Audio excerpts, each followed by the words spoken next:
Today I'm sitting here in the famous Drop D studios located in Waiblingen in Baden-Württemberg, Germany.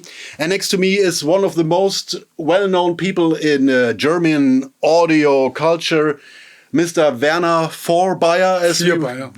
Also in English, it's Mr. Vier. We will come to that later. Thank you very much for having me here at the Drop D studios. Hello, Markus. I'm really delighted having you here. And I have come to find out some of the secrets that you took with you when you left D&B Audiotechnik a while ago, where you have worked for, I don't know, many decades and made some... Over 4 decades, actually, but the career actually started earlier, being a sound engineer and a roadie in the late 70s. Yeah, let's start with the beginning. When did you first have the idea, oh, I could earn money with audio? Oh, it was not earning money, it was for the fun. Okay, not just to a living. I've been loving music all my life, playing in orchestras, learning drums, playing in a couple of bands and meeting people out of the scene. And after I left school, I went in university a little bit. And finally, I met more musicians in the town in the Lake Constance, more musicians than students, which means it did not go so well on the study side. And then I met a band, a Stuttgart band called Anyone's Daughter, my lifetime favorite band. And there was this one evening where some of the guys asked me if I wanted to become a roadie. And I said, yes, clear, I'm in. And then 5 minutes later, backstage in the wardrobe, what's your name? I said, my name is Werner. And they said, oh no, not another Werner. You're number 4. And this was actually the start of the whole thing in late 77. And this is when I dropped everything, my study, everything, and then I went out driving trucks. Did you ever regret quitting your studies? No. I mean, of course, education and knowledge is always good to have. Of course, sometimes you think you should have learned more, but I think we'll touch on that later. If you work a lot in a team and you have experts in different fields, the moderation skills to work with really good people in their fields is so much more important. And I don't know if you can actually learn that, except of doing that. But I think we touch on that a little bit later. Yeah. So at least at university, you learned how academic people are, what makes them tick. Partly, yes. During the winter season, the summer season, I wasn't so much there, to be honest. On the Lake Constance, of course, there were much more nicer things to do. Yeah, and then I found myself driving the truck and carrying the Hammond B3 organ and doing folk and things. And after a year doing that, earning most of my money as a stagehand in Stuttgart concert areas or going out with the band, playing wherever a little mains outlet was, and the whole up and down to Germany, from smallest to biggest things with their own PA system, everything. I went behind the mixing console, 16-channel Soundcraft, old historical thing. And by working with a long time with that band, also being in a studio, being there in rehearsals, you learn, you have time to play around, to learn how sound works, how instruments works, how things can together. You can do hundreds of mistakes and it doesn't harm anybody because it's a learning process. This sounds to me a little bit like it was like coincidence. You ended up behind the audio desk, or was it always your plan? I want to, away from the steering wheel of the truck, I want to sit behind. Yeah, of course. Who doesn't in those times? Yeah. And there are also little pictures where I did sound in the school band and with little consoles. Yeah, but lighting consoles also have knobs. And yeah, but lighting was not so very big in the school days. There was only a little bit sound. And this was the most. And okay, that's my thing. It's music for me is about sound and hearing.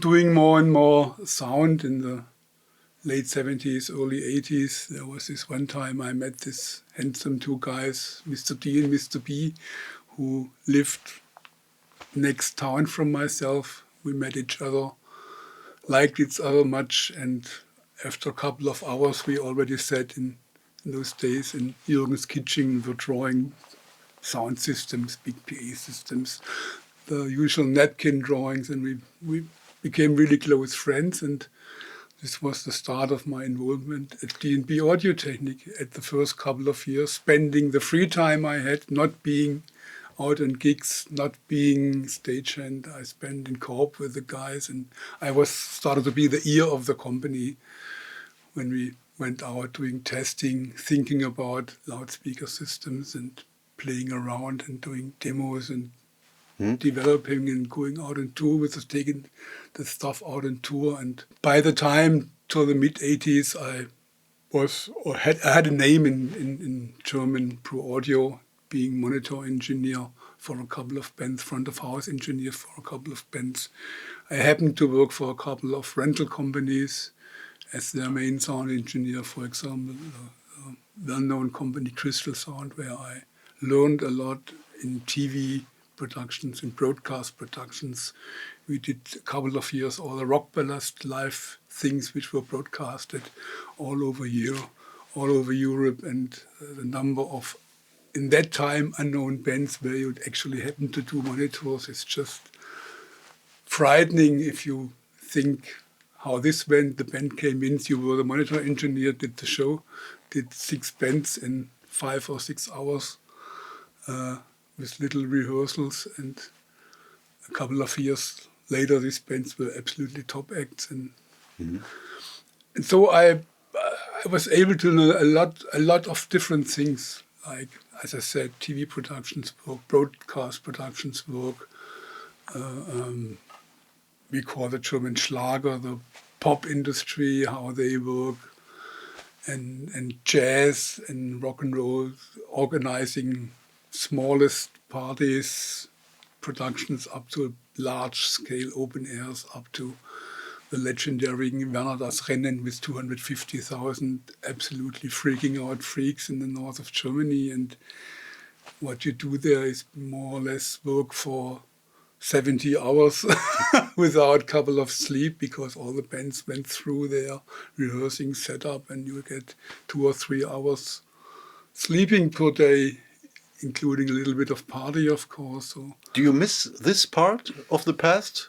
Not sleeping for 70 hours, driving all night long, eating kilometers behind the steering wheel, and not necessarily missing. It wouldn't be physically, you wouldn't be able to do that physically more, but you really learn the whole genre, the whole characters, the characters of the musicians, the characters of the technicians, the characters of management and promoters. So, you know, a little bit there, and if you have open ears and open eyes, you learn a little bit characterizing people, situations, and you can situate yourself according to that, without losing your authenticity. This also went with the first time of D&B, when we went into mid-late 80s, into theaters, into the opera world, a world which was absolutely new to me. I didn't know anything. It was with Uli in those times. We were the team of D&B going outside. He was the brain, I was the stomach. So this was what you had to offer to Mr. D and Mr. B, because I mean, you have 2 people founding a company, and then there comes a third person, you, and then come a 4th person and a 5th person, and everybody is really very good in a certain field, has certain defined talents, and most important thing is to find that out, to agree with the persons, that you co-work and you respect the certain skills of each person and define a common aim, and then work with trust and with fun. So, for example, did you make up your mind about becoming an international company, or were you just focused on, we have to build speakers, they have to sound as good as possible, and where they are sold and who buys them, I don't care? Or was it like you always had a bit the big picture in mind, but we're focused on your special fields. I think the bigger vision of becoming a big company and organizational growth and going abroad, this were other people's idea, but the ideas were good, and you see the changes, and you're just part of it, and you do the best you can do there, which means to show your stuff, to explain what you're doing, what your ideas are, what your intentions are, and be yourself, and found a level of trust without losing, as I said, your authenticity. As I said, we just started when we going into theaters, into operas. This was, as I said, the late 80s, where we found a distribution way into these places, and so we were there and showing up and demoing our historic 1220 system, which was a really fantastic loudspeaker systems. And with the ideas, we started doing simulations on computers. Computers in those days were screens like that with green and black letters, which we brought in from the United States. We worked with East German Dr. Arnold, who had kind of the first prototypes of the East simulation programs. And we came into theaters with measurement tapes, with angle finders, and they all thought we are fucking crazy. But we know exactly what we do. We set the stuff up, that height, that angle, that direction, switched it on. Mm-hmm. It was there, what you said. We said we do that like that, and you have this, and you have this this result or this kind of performance. And we said, this works, this doesn't work. And this was in those days a really completely different approach to sound reinforcement planning, the sound designs. So we worked on the sound designs as well as designing the systems. And later came the first remote things, and I think we touched off that stuff later. And this, we went in dressed like this with jeans and into all this temples of high culture, and we were in most cases welcome because we knew what we have to offer, and we were honest, and we were able to build trust. Yeah. And how was it for you to leave the comfort zone of live touring, where you knew already what you were doing, stepping into churches and theaters? Was it a bit like, No, absolutely not. I mean, it's going into new fields. It's absolutely brilliant. I mean, I wasn't so much on tour. I did some big German tours with some big acts a couple of years as also sometimes as the main audio guy, but this was not my main earning. It always was a little bit here, a little bit there. And then by 1991, I fully joined DNB for a couple of reasons and got fully employed. Before I was kind of still selbstständig, self-employed and worked on different tours and stuff, which just helped me to learn more about the business and how people think, how things work, and how things function. This brought me up to the United States, also to UK and to Ireland, and towards being support acts in America. This is a really hard school because you're lost if you don't know how this works there, and you learn and have to adapt, and then you know for the rest of your life that things work. Some things just were completely different there. It was really an experience. 6 weeks I was there. Yeah, and by the 90s, we really developed a couple of new series, a couple of new ideas on loudspeakers, combining the electronics, combining the controllers, processors with the electroacoustical part. And the main idea was to make complex things easy to use. Yeah? Always bring down complex functions or topics down to 1 or 2 switches and a knob, which is a big deal of finding working compromises through the whole process and chain. And I think we were very good in that. We always find some nice little switches or knobs to turn, which done a great job. What was behind there, nobody really know, but there was a lot of experience and knowledge behind to bring down, average down, and do a working compromise towards that.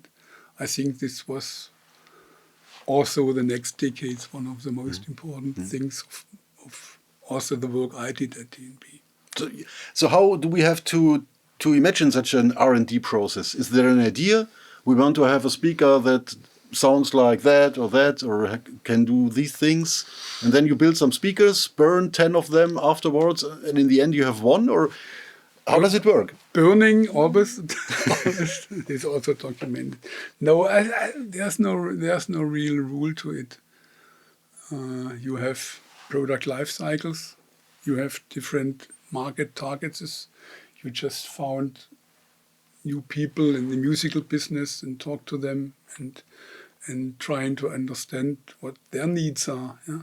They are completely different to people in the installed business who do conferences work, and there are always some little things which you don't see in the first moment, but if if somebody explains to them, you start thinking, oh yeah, you're right, and then you start thinking into that. Then there's also the side that new technology is coming up, new whatever drivers, new anything, and it was always with DNB not just to build a loudspeaker, but we are talking about systems, yeah.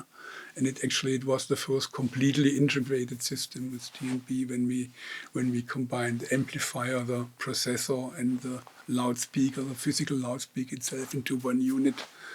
The fully integrated systems. This was back in 83, 84. I think we were one of the first to completely combine that.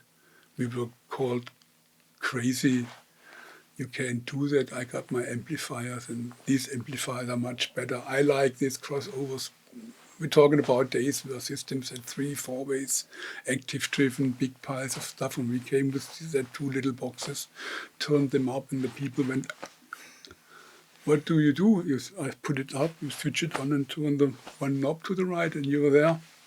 Was it in general hard to convince the users of a German brand when most of the PA systems in that time came from England and America? In America, of course, this was a hard way. And I remember us being in the first AES show somewhere, and the big shots running around and pointing at these crazy German little guys with our 2x2 meter fair stand with some posters and gaffer taped and a cabinet in front and sitting there and waiting for people to talk to. It was a hard work, yeah.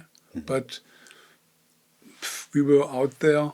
We spent so many times out talking to people, doing demos, and obviously we had good products, and it was a good way how we talk to people, build trust in the company, the brand, the people behind, and of course, number one, the products are the stars.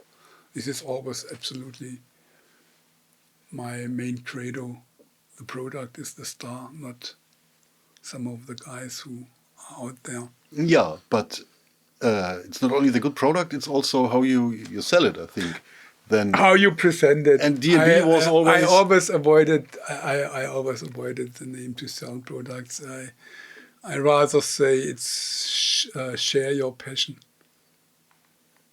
because the decision somebody else has to take. All I can do is share the vision and the passion, and share the performance to get out of it. The rest is up to you. I'd say, yeah. Which brings me to the question, does it hurt you when you go to a concert with D&B equipment and the sound is not good and you think, oh my God, hopefully nobody looks at the logo? Or, I mean, you have to, it's a bit like giving away your baby and you give it to someone else and he's not treating it good. I mean, there's absolutely clear that there are good and bad shows without any brand or any band or any console or any engineers. All you can really do in the end is offer a good basis where a lot of possible mistakes are already solved, which means your gain structure is working, you point your stuff there, It's a constant directivity, which means you get a certain amount of energy in a certain frequency band to that area. The timing works. You don't have to care about polarity and all these things. And in the last 10, 15 years with simulation programs like Array Card, you can most of the things prepare on your computer for your setup. If you know your room and you know the setup points, you're more or less 80% done from the thinking point of view. And the rest is really application, and you can't influence that except you can offer training. And was it in the second part of your career at D&B, was it as much fun as it was in the beginning? I could imagine that you can miss the rock and roll days where you drive to the truck yourself, everything. We left that. We left that already years and years ago. It was much more fun to come to a show when the lunch is ready. No. No, to be honest, not. I mean, there was so much engagement and in this other world that you start thinking, oh, would you really like to go 2 months on tour living in a bus? Mm. Not that this stupid. It's perfect for a lot of people, but the company grew and we came from 10, 50, 100, 200, 300 people. Then you start also having some responsibility besides your fun going there. And as long as you still have ideas and which never stopped, I mean, the last 20 years, basically starting from 2002, every 1 or 2 years were absolutely killer series or systems, and like starting with the Q series with the Master of Compromises. That's how we sold it in the end. We had a general elections in 2002 in Germany, and what you do as a sound guy, you watch the TV news and look where would you put the speakers in that arena venue or outdoors where the politics speak or there were congresses. And one night I woke up and had the picture of a loudspeaker at that party which I saw in the TV, which was just that long, and which means you need 60-degree vertical coverage from this array. And we were just about to play around with the idea of the Q series. And next day I come, this is what we have to do. We have this box, the line array typed and the point source type. We have to combine these somehow, that you use the point source type box for downfill to cover the last 40 vertical degrees. There's no big distance to cover, and we have to somehow make it work. Of course, every acoustician or physics would say this is not possible or really not good physically, but we were able to make it in a way that it works. Yeah? And this was thousands and thousands of times then used and replicated. It's not absolutely perfect, but it does the job. Yeah, and this is how we found the Q series, which was a really, really, really worldwide success. It was the best compromises, the best collection of all compromises we could do. Yeah. This is sometimes you go into these things and by developing, playing around, doing mistakes, and then taking the mistakes and taking it further, you come to this. At some points you have to say, yes, the compromise is acceptable for everybody in the field later. Yeah? Mm. Also, you could measure now little dips and some little phasing. If somebody sits there and listens to it, you only hear that if you walk through. If that's to a certain degree acceptable, the benefit you get is so much higher than the compromise you pay for. And did that change with the latest series, let's say the SL series? What about compromises there? Is a part of the evolution? Less and less compromises, of course. Yeah. Sometimes you do other things, like with the J series, we know the market asked us for something bigger line array for the big arenas, and we were sitting down and thinking, oh, if we do that, that maybe we are able to sell 800 units in 10 years or so. This would make an even point. And then in the evening at the beer, we said, yeah, we do it. We take this budget, and it will, in a couple of years, pay out. Yeah. After 10 years, it was 10 or 20 times paid off. But to launch something like that, we had limited budget. Yeah. Let's say like that. So how do we promote that? We decided we put everything in demo systems and presentations, invite people, doing hands-on training, doing babysitting, the commissioning, the first shows, and carefully taking people around the world and inviting them to join in the J series. And we didn't spend a single euro on ads or something. Yeah. I mean, social media wasn't there. Internet was just coming up. So we more or less didn't do any propaganda to say, except of going out there, we have something to offer. Are you interested? And nevertheless, this was a bad decision, not doing ads in the media, is my personal opinion. Yeah, of course. It was a big success, the J series. Of course, this was absolutely, combined with a little luck with some international working companies and some acts which were just great there. At those times, it was absolutely killer, and the J series this was in that decade after the Q series, a second non plus ultra world accepted system. Do you have a favorite system of all the systems you were involved with? Always the last, of course.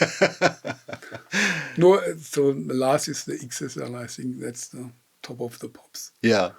Yeah, but I mean, if you look at second-hand markets or even on eBay, I mean, you can find C4 still for prices that are really still very high. I mean, this is also a thing that we learned very quickly. But we were lucky. Starting in the early 80s, the whole economy changed, the event industry, and this all changed, became more professional. We were talking about more and more investments in investment goods, or we say B2B connections. And it's true that in the first 20, 25 years, the people that bought in the systems 10 years later, they could sell it for nearly the same discounted price. And it's still there. And this was, of course, the professional thinking people or rental companies or investors looked at the second-hand market is really worth doing it. And a lot of some rental companies are even doing that as their policy, which means they sell their main stuff after 3 or 4 years, where they still get good money for it, depending on the tours. This is a clever business model, I think, if it's done very clever. Of course, there were other things to do in electronics. We then worked into the simulations array calc. In 2015 we were stitched into a noise control, into the what we call the noise calc, noise pollution, far field emission simulation of systems, which was completely brand new for the market. And there still is nothing comparable on the market. But we did that, we started that 2013, 2014, that thinking that in 5 years' time we have a system that has full broadband directivity. But for that you first have to develop the software where you could demonstrate it and simulate that, which was completely new, where we partnered up with the Buckman Soundplan company. But I think that part is very good documented in the little video we did on the development of the SL series, which somebody who's interested can have a look into.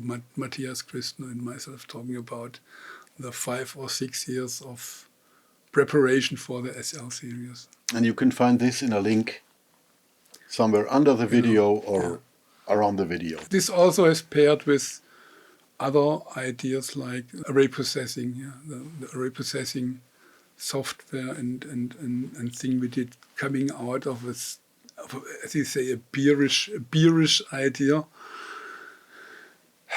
when the ideas then got so excited, let's think about it, and the story of that is really funny. And it's such a hard technical topic you can't explain how it really works, because the technique behind the filtering and the amount of calculations behind that is such a mass of information. This goes into dozens of dimensions and interconnectivities, and the main thing, you have this beast. How can you make it in such a way that somebody can actually make use out of it? Which means, again, bringing down hundreds of parameters to 2 switches and the knob, and then the little stuff again where you have to go out and play around and at some point decide on the compromise that works for at least 80 to 85% of every application. And this you can only do if you get a really wide range of experience from the 5 people concerts to 250,000 people, because you run that into your brains, into your experience, and what would you do? What would happen there? What would have happened there? And that's this. I think this was one of our strengths, to fix those parameters basically as compromises, but in the end as absolutely useful tools. Yeah. And it's hard to explain what array processing is really doing. We have these little funny videos out there, but if you once experience that, what it does and the power of it, it's absolutely fantastic. And nobody believed, or very little people believed in us at that time, that this is, for example, this was a really lifetime expander for the J series, because the performance went so much better just by adding a couple of more amplifier channels, which was a minor investment. Funnily, by the time we just had these amplifiers, which were able to do that, which was not just lucky, a little bit planned, but actually the DSP section for the FIR filters was planned in 5 years before, without knowing what to do with it. So, as we both are no digital natives, were you a bit concerned when more and more software things came into the field of loudspeaker systems? No, I like networks as long as I don't have to work with. No, more complex systems you have to remote somehow to get a decent result. Myself, I've been working in times where you have 10 meter high and 20 meter high stacks, and you have, 40, 50 amplifiers down there, and you have to run around and do your level, your gain match with that. The up or down second box from the inside, the HF, can you turn it down for 2 dB? This, I don't know. Standing in full of water. This is all stuff that you learn from daily practice. Why, for example, all DNB amplifier have a 0 position and have a plus 6 dB gain, because you set your gain for the whole system, and then you want this particular thing a little bit louder. Then what you do is just you have some extra 6 dB on the volume gain, instead of bringing down all the other 20 channels. This is just out of practice. We defined it would be really useful if we set the gain at zeros, but we have the extra headroom for little tweakings.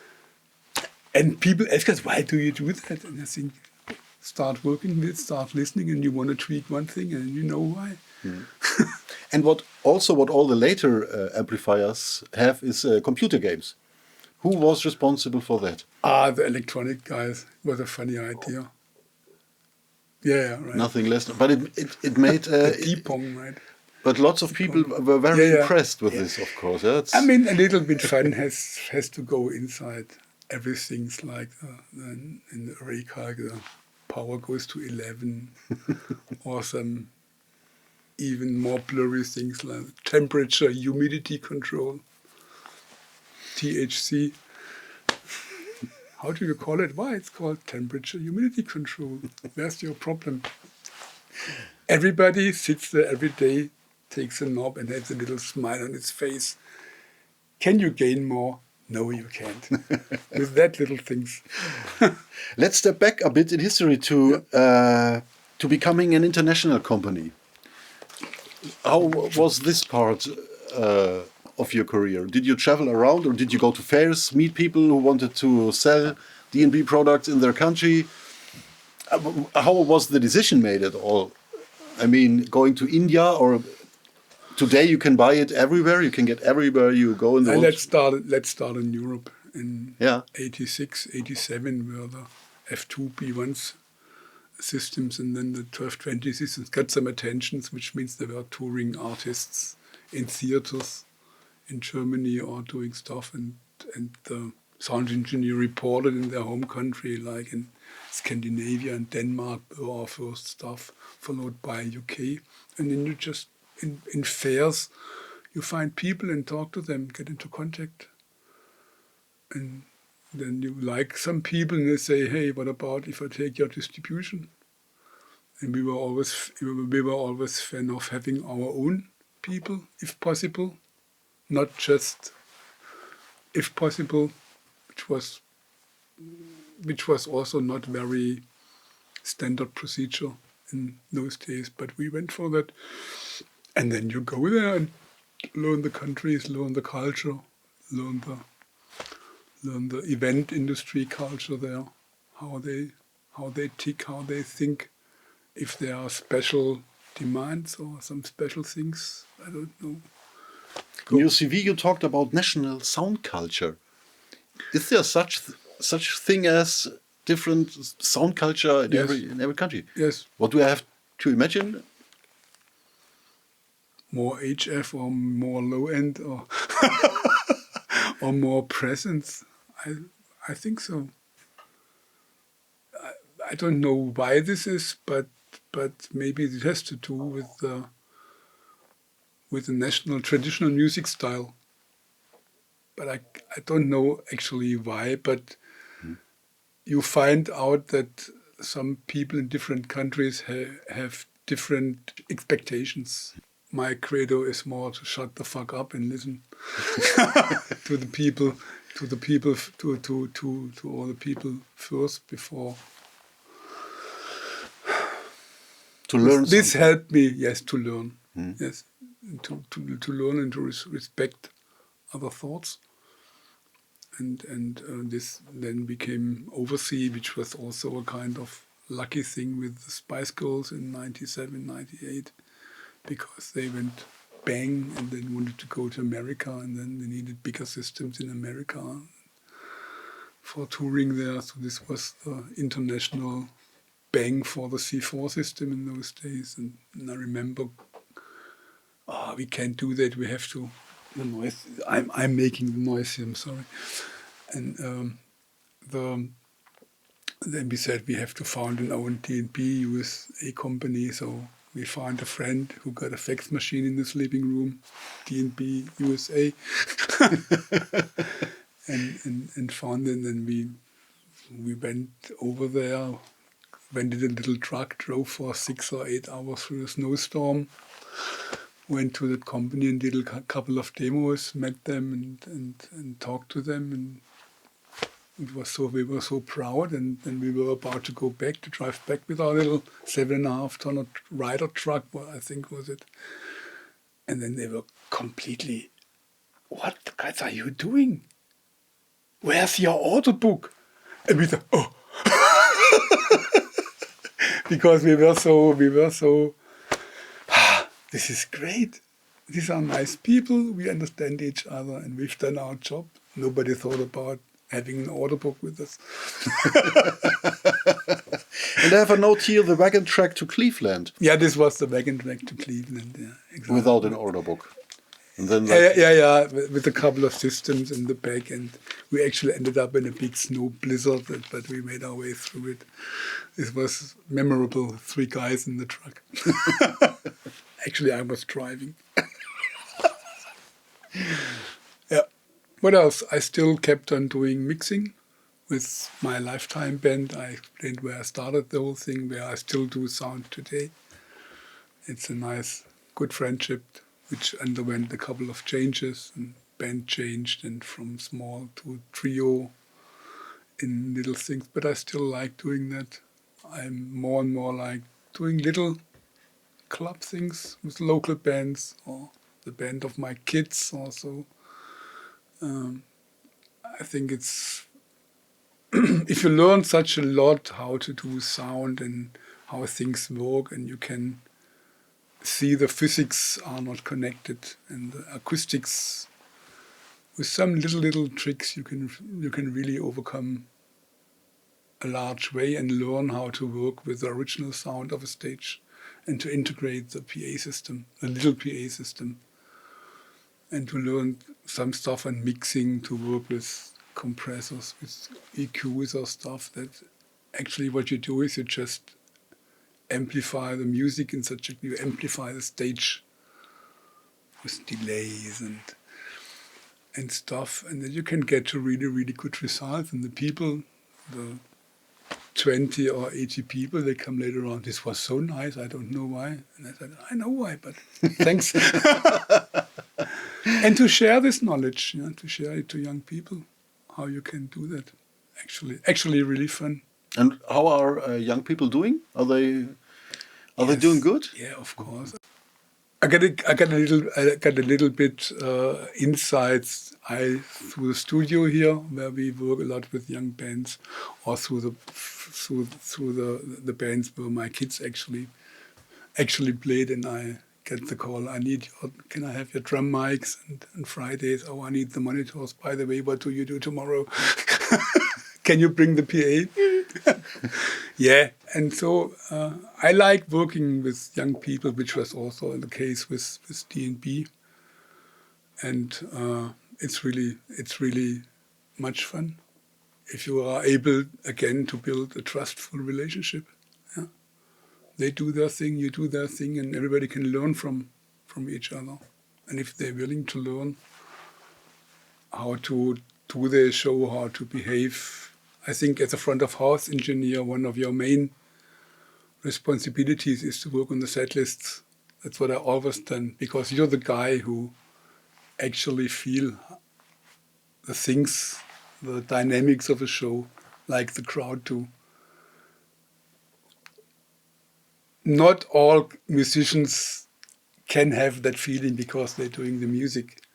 But changing the set list is such an important thing in smaller or medium live shows, because the dynamics and the dramaturgy of the show is completely depending. And people go out just much more happy because you brought that.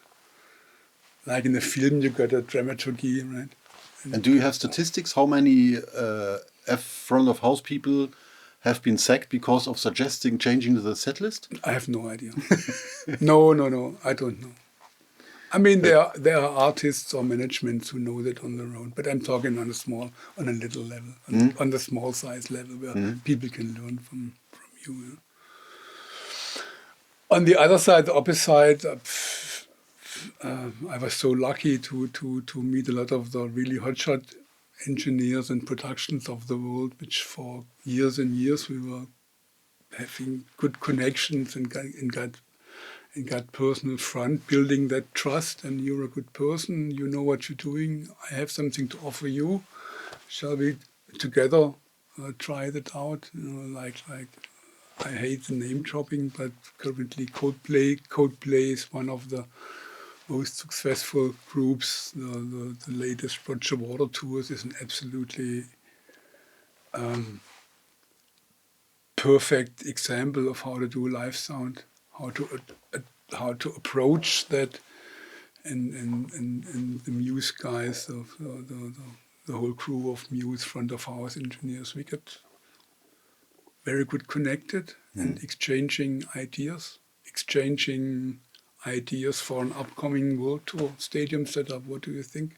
But isn't it a bit frustrating? Before this interview, we talked about stadium shows, and that not all of them are taking 100% care of the best possible sound.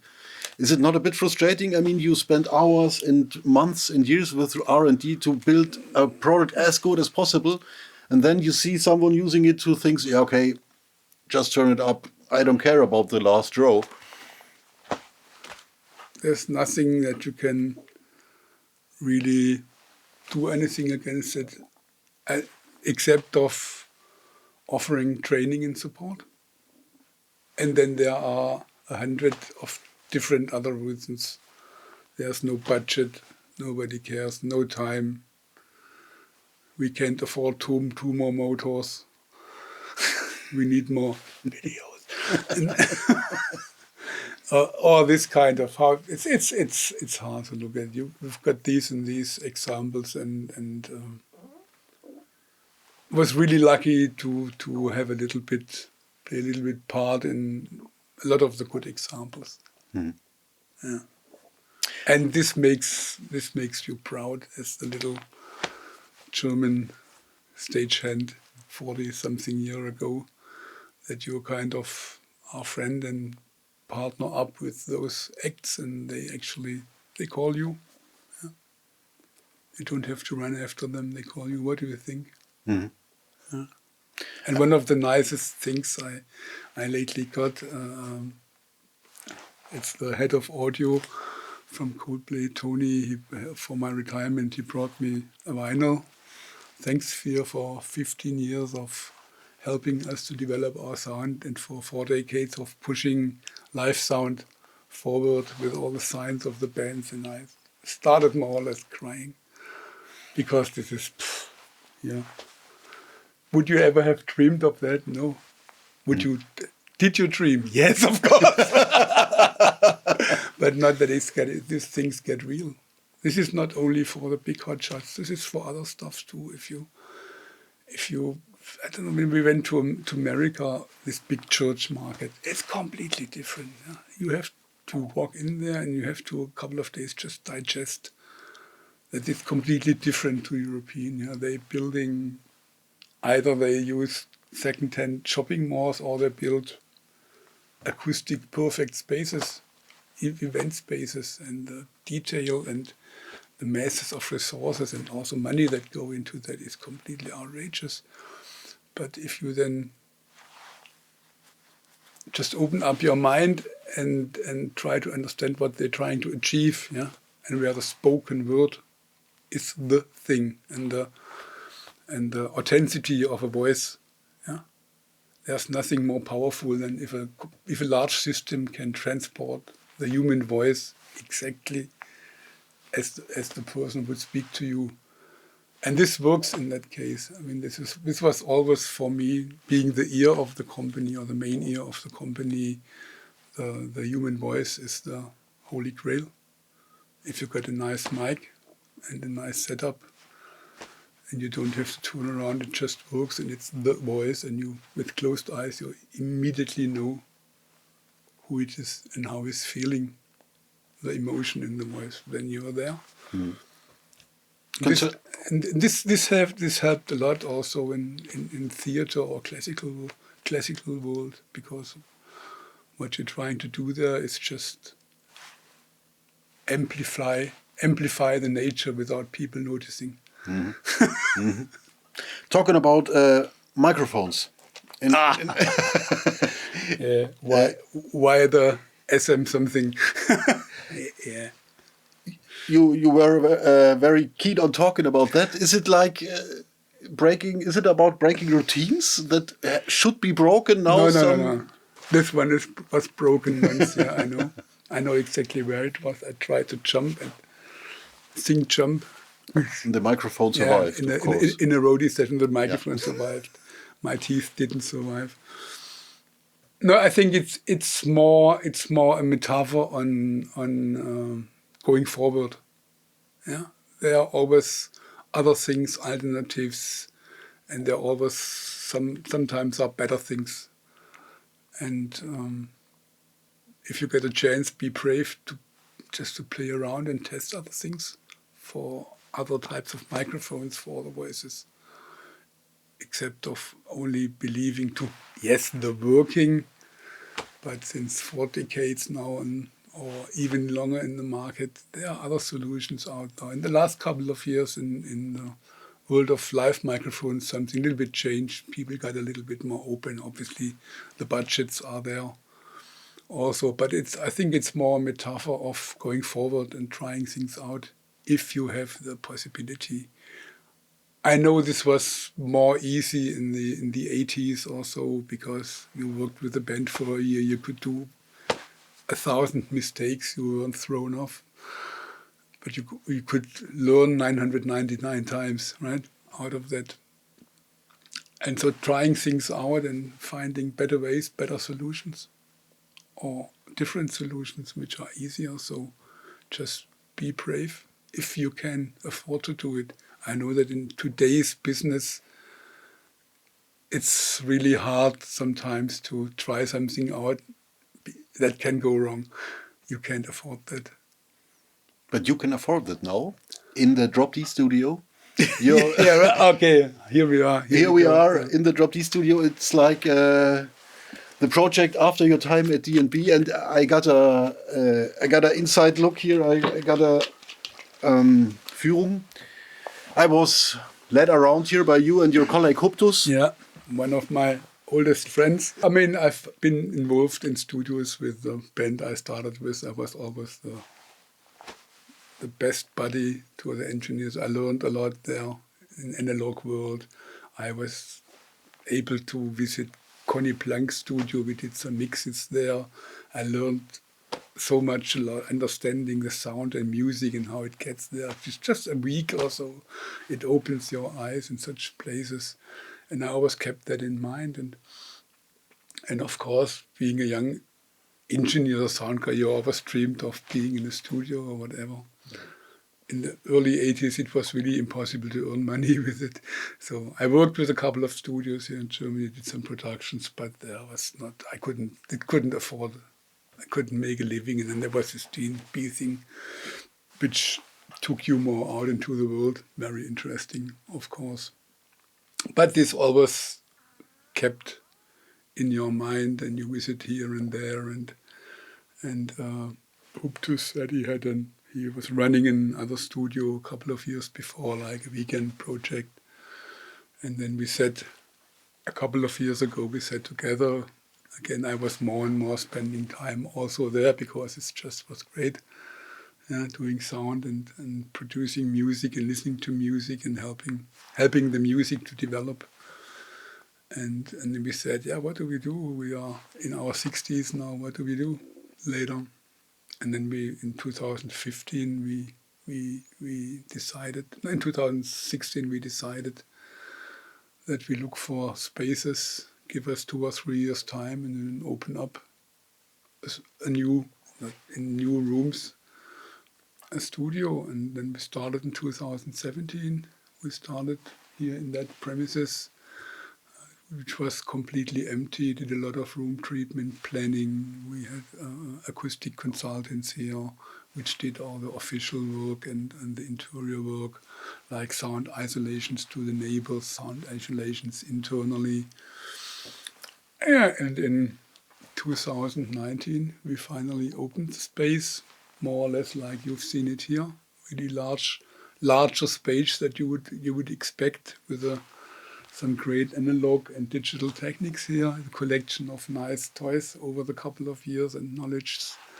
And we directly ran into the COVID, where all live business stopped, which was actually, to be honest, good for us, because a lot of people went in the studio producing, and we also had a young producer here who couldn't go out on tour anymore. So we were kind of running up our studio and I learned a lot, like working in here and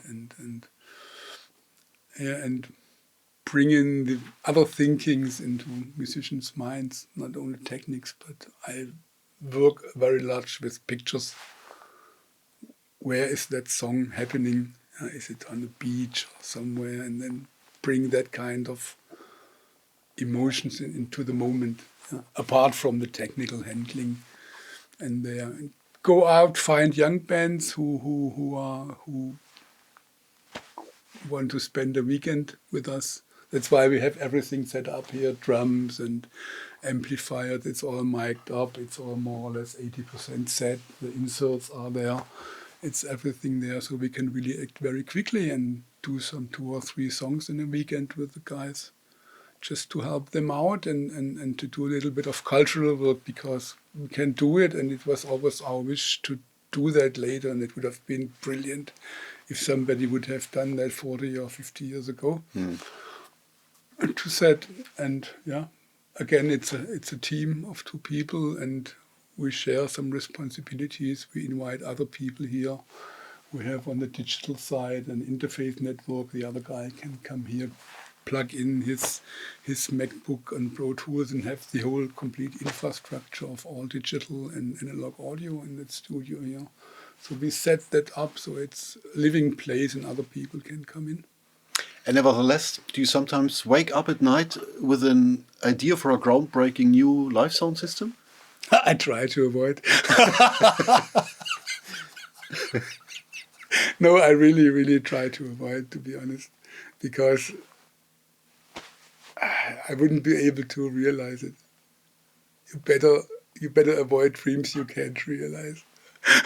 Or ideas you can. I rather wake up and be happy with a snare sound to use that. to use that word of saying. Yeah. Yeah, it's a good, I think it's very good time to spend here. Although it's often in the weekends, it's often in the evenings, because you have to, your so-called customers are dictating the times, and if you're on a basis that also a lot of amateurs or half amateurs are coming, it's very often the weekends that are there. My thing is there, I just like to listen and apply my ears, which I obviously somehow got. I don't know why. It's just my assessment of what something sound and how do should sound.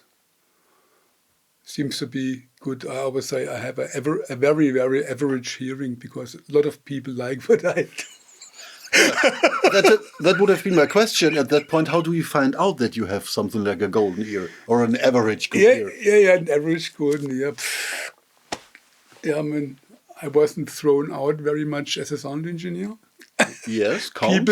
People didn't leave very much the concerts and booked me, and the voicing of D&B from the first start is pretty much on my responsibility, continuously through all the 3 or 4 decades, which means a human voice is a human voice, and it's that human voice, and then balancing stuff or defining that this speaker should be more, doesn't need to have more low end, but more power in the mid range because it's used as near fill. So you have to play with the parameters that you get, and then define that in how you do the voicing. Of course, in the latest couple of years, what the R&D guys already developed as the first prototype is absolutely fascinating, because we all learned something, how to interpret measurements and how to interpret designs and how it works together, playing around with crossovers, playing around with all the parameters that are there. Was it in the beginning sometimes like that you heard a prototype for the first time and after 10 seconds put it directly to the fireplace where the prototypes were burned? Yeah, of course. Yeah, of course. Or start playing with the graphic and things. But then you learned also, how do you mean constant directivity? What is this? Explain me. And then there was this little Neutrik graph where you could put a mic and it writes some graphs. This is how it works, kind of written with colors, multicolors, isobars. And then you start understanding what this actually means and what the limits are, and how to use, and the limits of that, the more broadband. The whole story through 30 years is try to get more broadband control over your thing. But what happens in between the voicing is, it happened to me once, I think it was in Chile, there was a demo. It was actually on a big square which was surrounded by a big car circle, which was closed to the night for the demo, whatever. You set up some serious there when you listen to it. It's noisy, everything. It's hot. You are just went out of the plane and you play your favorite track and you think there's something wrong. Are you still on the latest firmware? But we're talking about 2 or 2.5 dB at 8 kilohertz. And this is where hearing can go if you know exactly what you want to hear or what it should be. People couldn't believe it. I couldn't believe it either. We checked the firmware as it was like that. And this is if you explain that to somebody, it's not true. But what can I say? I stand there, walk around, do this, and I thought there's something wrong there. This is not supposed to be there. Can we check the firmware? On the other side, there are sometimes people call you up, hey, Vier, come around, there's something wrong. No, it's good. Yeah, it's on the outfills, and then you go there, and if it's a certain angling, a little bit weird, and at some point there's a little lobe of something, you go there and you hear it, and you say, yes, hey, thanks, you're right. Take that information, go back to R&D, and have a deeper look into it, and that's just the give and the take. That's very interesting, and it's again a co-work and a teamwork. Mm-hmm. Hearing, yeah. I mean, do you train hearing? I don't know if you can train hearing. Yes, of course you maybe do, but not obviously. I had 10 or 12 years of stereo system where one amplifier was broken, so I heard mono all the time. I understood later that this gave me the ability to qualify a system just on a mono source, the balance between low and mid. Uh-huh. Can we listen to stereo? No, that's not useful. One speaker is one speaker. Give me mono, and I was able to do the balancing. Yeah, it's too much this or too much this sounds weird or whatever that. Yeah, and I understood that really much later that it was actually really good that I was not able to repair the amplifier, or I didn't dare to. So, yeah. But nowadays, the prototypes are first judged by graphics, maybe, and then after that comes the ear. No, man, it's a process, and the goals are clear, and the guys at R&D, the levels they are up to these days, it's absolutely unbelievable. They kind of merged various simulation tools, like electronic simulations, like SolidWorks, CAD drawings, and they change the shape of horns. This goes into all this other mathematics. I don't know the name of this. They all put it together, and you instantly see the behavior of a complete array in terms of dispersion and dispersion control, and it gives you out. What they've done is absolutely incredible. And then you can start very good.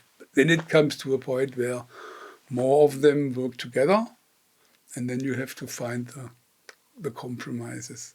Or you have to define, this is okay. We rather go for headroom, not for the 50 hertz, because this system will mostly run with subwoofers. So you rather have the headroom at 100 hertz.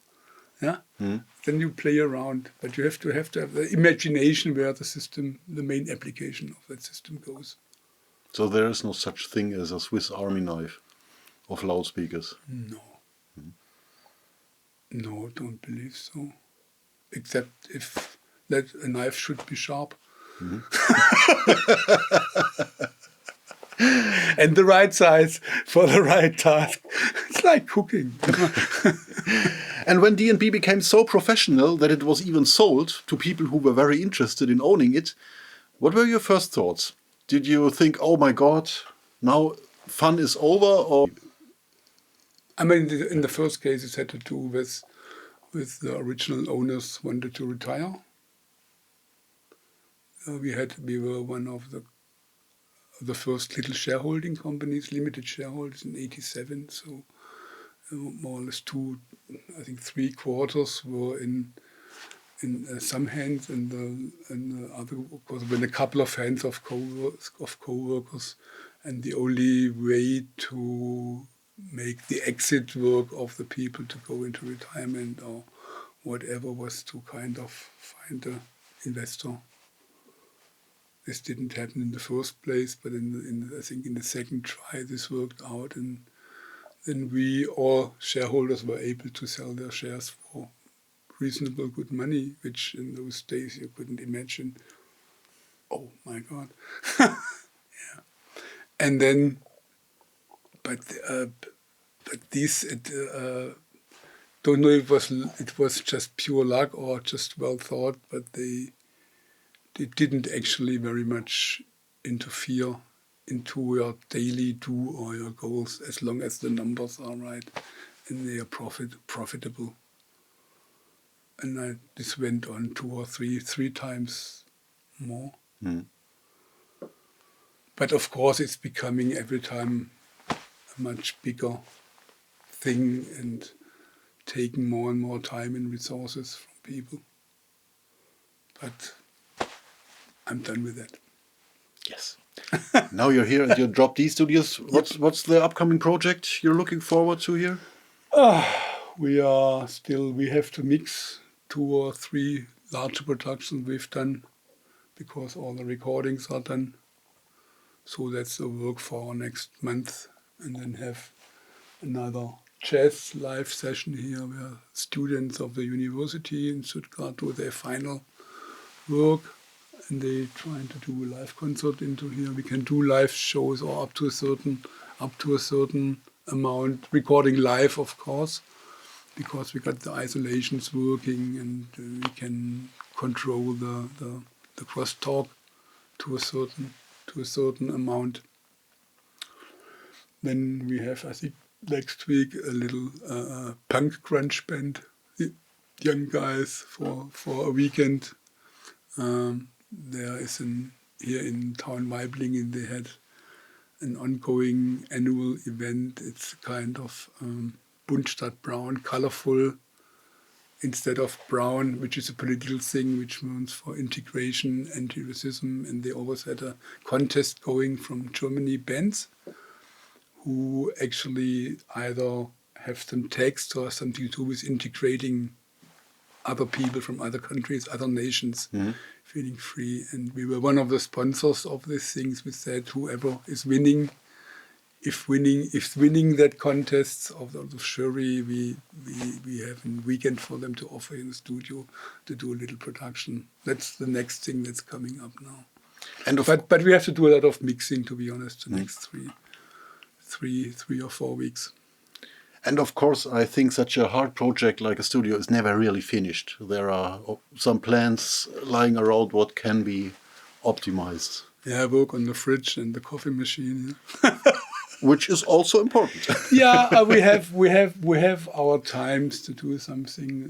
The last thing was to build in a new computer for the door to get it all running. The rest was more or less 3 years now development to the state where we are, and then you put a new rack and make that all solid.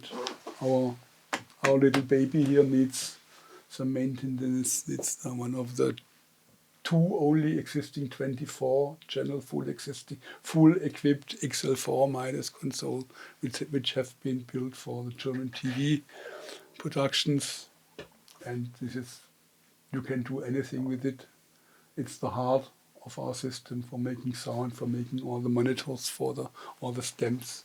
We have a nice collection of analog gear just for insert, making the sounds which was collected over the years. And then from the console it goes all into the DAW, which is either Cubase or Pro Tools, depending on the engineers or if we're doing there. But now don't even think about breaking in at the Drop D Studios, as I heard you won't be able to break even the windows. Yeah? Why should you? You just come in and visit us. Yeah, and that's the current state. What I'm doing, besides of mixing little shows with bands I like or friends. Is there one special favorite moment when you look back? One last time for me now. Is there one special moment that you would describe as your most favorite moment in your D&B career? it's easier to describe the 2 or 3 moments where it really went wrong. Because thank God, this were a small amount. Even better, and, yes. And you, yeah, we fucked up shows. But not very much, to be honest. And the number of the positive moments were, there's a lot, and it's a different genres. They could be from the smallest little event to the biggest thing, or visiting a show in Wembley Stadium, and you sit up there and you can hardly see the speakers, and you know exactly it's never gonna work, and you sit up there, and you hear the countdown, and you oh my God, and in the end it works, and you think, wow, what a dream. Yeah. There had been moments. Yeah, that was a disaster.